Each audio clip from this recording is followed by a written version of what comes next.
Hello, and thank you for joining us in our podcast called The Growth Journey. This is a place where you will start your personal growth and development. I am glad you're here.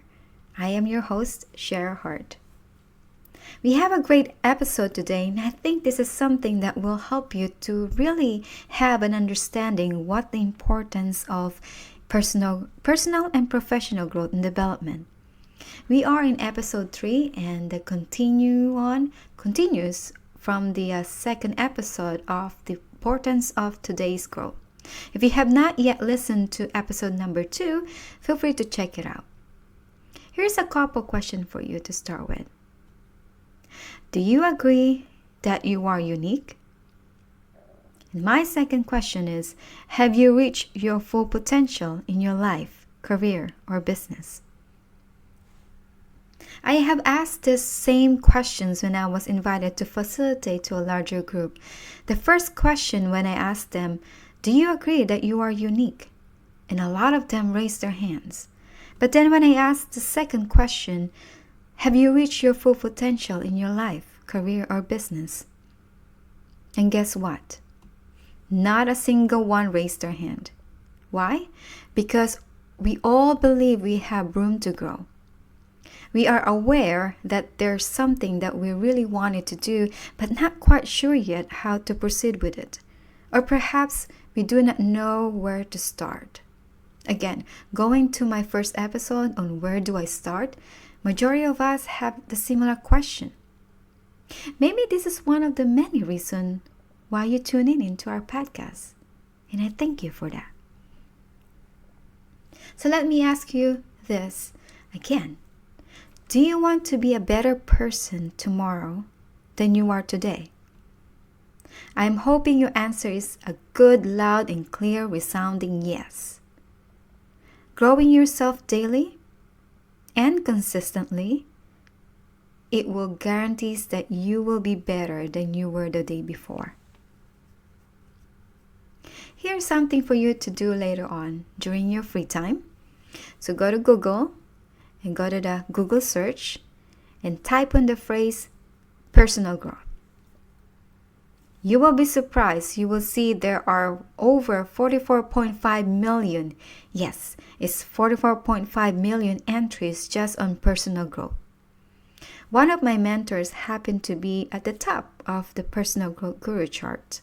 He has written several New York best time seller on leadership and personal growth.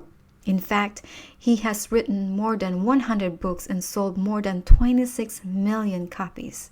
And his name is Dr. John C. Maxwell. One of many of John's books is the 15 Invaluable Laws of Growth. It's one of those New York Times bestsellers and is also a must-have that I recommend you to add to your library to help you reaching your full potential. You probably didn't know that there were laws of growth until today. So you are in a great place today as we will spend this episode exploring John's 15 Invaluable Laws of Growth. Since we won't be able to cover all 15 of Invaluable Laws of Growth, here are the 2 laws that we will cover today. So please feel free to grab a piece of paper or something where you want to write this down and a pen and write down some key points that will resonate to you the most. So here we go. The 2 invaluable laws of growth out of 15 that we will talk about is 1, the law of pain, P-A-I-N, and the law of the rubber band. These 2 laws are important aspects for your personal growth because the law of pain tells us that we will all experience growing pains. Life lessons require some form of pain management. How we handle these painful moments affect our growth. In the law of rubber band, in order for you to grow to your full potential, you have to stretch like a rubber beyond your current comfort zone. Stretching grows your athletic muscles and your personal growth muscles. So let's start with law of pain. The law of pain says that the good management of bad experiences leads to great growth and is necessary to grow. We all find that this law is a tough one to swallow because pain is something we naturally avoid. This is to teach you and I on how to turn our bad experiences into positive steps leading to our success. So let's say if I'm sitting in front of you and ask you this question. Do you like pain, bad experience? Do you like pain? You probably would say no. And perhaps you will think about there's something wrong with me asking this question. Who wouldn't like pain? Who would like bad experiences, right? In fact, you don't like it so much, so you probably just show me the exit door and never come back. And John MacDonald says that every problem introduces a person to himself. Let me repeat that again. Every problem introduces a person to himself. The bottom line with the law of pain is that everyone has bad experiences. We can't avoid them. Some of us run from them. Some do whatever little bit they can to deal with them, and others embrace them. No matter what, still we can't avoid them. To those who embrace pain are the people or leaders who choose to learn from difficult and very challenging experiences. I remember when I did my very first Lunch and Learn presentation to the company that I work with. I rehearsed and practiced my materials for weeks, and I thought, well, this will be easy since I knew it's only going to be my close friends who will be there and will see me speak. You know, when you have good friends who will support you no matter what and no matter how your presentation is going to be, they are going to like it because that's what friends do, Even if your presentation is not so good or it sucks, they will love you for it. I thought probably just about 8 people in attendance, but little did I know it was a full pack of colleagues, probably about 60 in a room.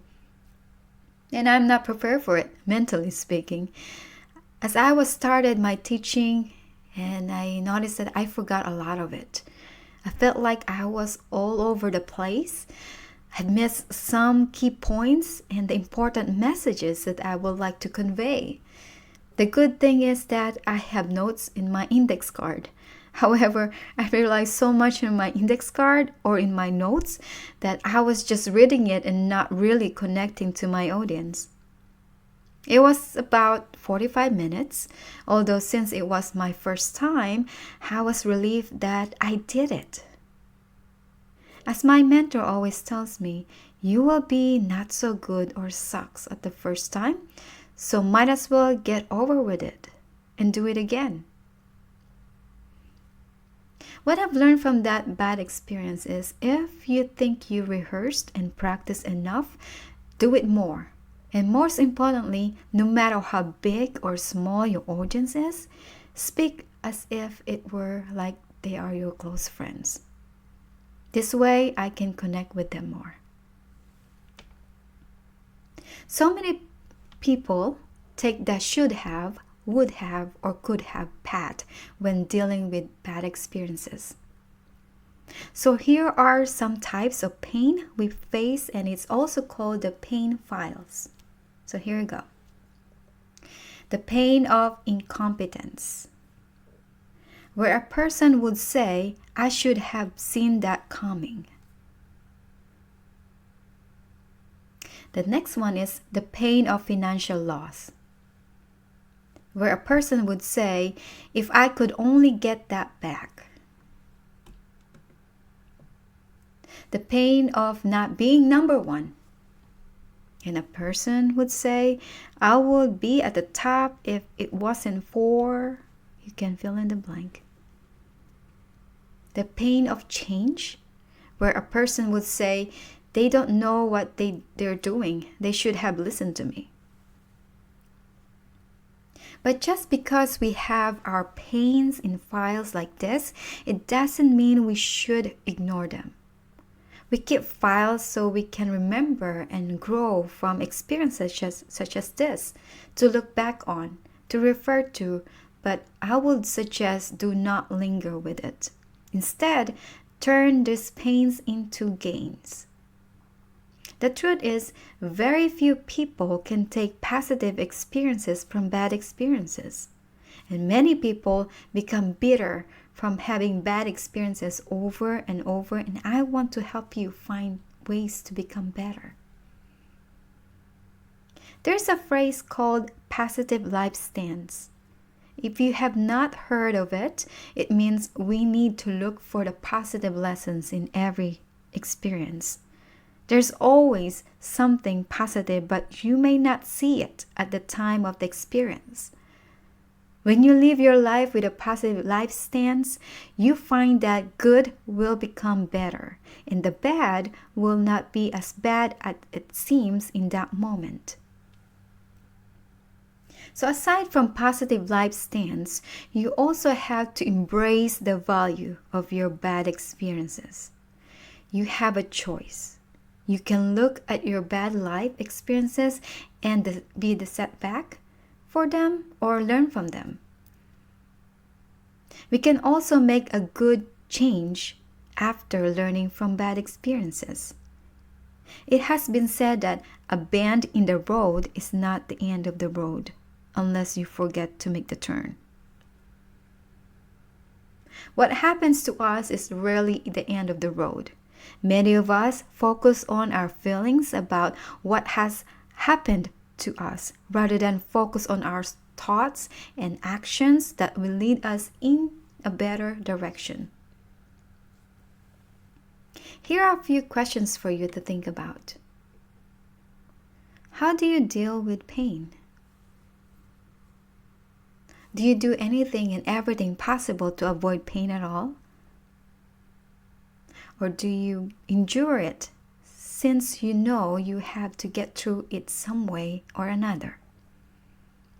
Or do you work to embrace it and remain positive despite having bad experiences? Do you know people that do any of this at all? In addition, here are a few things you can do to create positive action going forward. Number 1, get input from others. They know you, your friends, close family members. Number 2, understand your emotions. Number 3, identify a specific desired change you want to have. Think about what positive change you can influence, either in yourself and or in others. Remember, personal growth requires action. It's as simple and it's as difficult as that. Don't let another painful experience go by without learning and growing from it. So next up is the law of rubber band.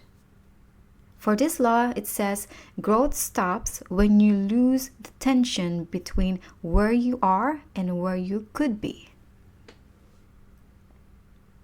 If I were to ask you a question, do you want to grow? How would you respond? I believe it will be, again, loud and clear resounding yes. You want to grow. The truth is, even if you or we say we wanted to grow, the truth is that most of us, we avoid any form of pressure because we don't want to feel uncomfortable. Whether you know it or not, we have been taught that comfort is a place to be desired and strived for. Here is a new thought. All living things grow, and that growth requires stretching. John says, true life begins at the end of our comfort zone, and we arrive there by stretching. So let's talk about the rubber band. Rubber bands are only useful when they are stretched. You would not be where you are and who you are today without some form of tensions or stretching taking place. For many, the thought is when we graduated from high school or college, we thought that we have arrived and we can now stop being stretched. But the truth is that we should continue to grow throughout our lives. But with growth comes discomfort and initially pain. So how do we do that? We do it by getting out of our comfort zone, by continually stretching, not only physically but emotionally, intellectually, and spiritually. So here are key points that I would like to share with you. Number 1, few people ever want to be stretched. Most people use only a fraction of their ability and rarely, if ever, try to reach their full potential. There are 24% US adults have not read book in any form for the past 12 months. Why is this statistic so alarming? Because we are not willing to read, to learn, and to grow. When was the last time you learned something new for the first time? And for me, to those of you probably do not know, podcasts such as this is very new to me. I'm still figuring things out as I go. But what inspired me to create a podcast is when I pick up a book about podcasting. I have no idea where to start and if this will even work. But I am an avid reader. If I want to learn something new, I always pick up a book and read it to see how to do it. Books are important, especially if the intent of reading the book is for you to grow or if you want to learn something new and start applying them. If I just read the book about podcasting and I did nothing with it and did not apply it what I've learned, I won't have this platform to share with you these lessons and many more to come. I decided to create a podcast so that I can connect with you wherever you are in a different continent and different parts of the world, because I do believe that this message is so important and is necessary to make an impact to the lives of others, such as you. So books are important and it's very effective when applied. Number 2, settling for the status quo. Most people are satisfied to settle into the comfort zone of life, falling into familiar patterns and habits they have learned from those around them. Being in the comfort zone may feel good and feel safe, but it will lead to mediocrity and ultimately dissatisfaction. It takes a real courage to push yourself outside of your comfort zone. So here's the truth. No one remembers average people. Stretching is an inside job. That's number 3. The real process of growth begins with your thoughts. Those thoughts become your words, and those words become your actions. All life except mankind grows to its full potential. It's only mankind that circumvents the process. So early this year, myself along with 20,000 people around the world attended the 8 weeks deep dive study on the book called Think and Grow Rich by Napoleon Hill, and was originally written dated back in 1930s. Here's one of the lessons from this study, and I will share more of this Think and Grow Rich in a future episode. So going back to the last sentence of all life except mankind grows to its full potential. It's only mankind that circumvents the process. So Napoleon Hill have said, one of the main weaknesses of mankind is the average man's familiarity with the word impossible. He knows all the rules which will not work. He knows all the rules which cannot be done. We foolishly believe that our own limitations are the proper measure of limitations. However, the truth is, and listen to this very carefully, there are no limitation in your mind except to those we acknowledge. Both poverty and riches are the offsprings of thought. There are no limitation into your mind. There are no limitation into your dream. So we are the only one who make this limitation in our mind. So if you want to change it, change your thought, change your words, and then change to action. So number 4, stretching always requires change. Change is always challenge because it propels us out of a place of comfort. You can't improve and avoid change at the same time. I find it interesting that you usually will not find a successful person who isn't restless in some ways. And to quote George Eliot, it is never too late to be what you might have been. So, if you're still satisfied with what you did 5 years ago, then you are not growing. Number 5, stretching sets you apart from others. Have you noticed that people seem to have become satisfied with mediocrity? This is because a personal concession to be less than your best. I find it so interesting that excellence seems to be farther and farther away from the acceptance of the norm of society. Successful people set themselves apart from the crowd by going over and above what others do.